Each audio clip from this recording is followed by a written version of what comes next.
Today's tech tip is all about getting the best results from your BJB ZipMixer, the fast, efficient way to mix resins, silicones, epoxies, foams, and much more. First, submerge the ZipMixer about halfway into your resin mix. This is key. Going too shallow can introduce air. Halfway in is the sweet spot. As you mix, the double vortex action pulls material from the top and bottom, thoroughly blending your components.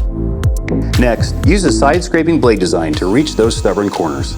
This ensures a complete uniform mix, especially with thicker or filled materials. And here's another tip. You don't have to crank up the speed. The blade design is efficient by design, so a medium speed actually works best. This saves your battery and reduces splatter. And when you're done mixing, cleanup is a breeze. Simply wipe the blades down with an appropriate solvent or cleaner. No more chipping away hardened resin. All right, that's your tech tip for today. Visit BJB's website to purchase the ZipMixer and BJB's wide variety of high-quality mold making and casting materials.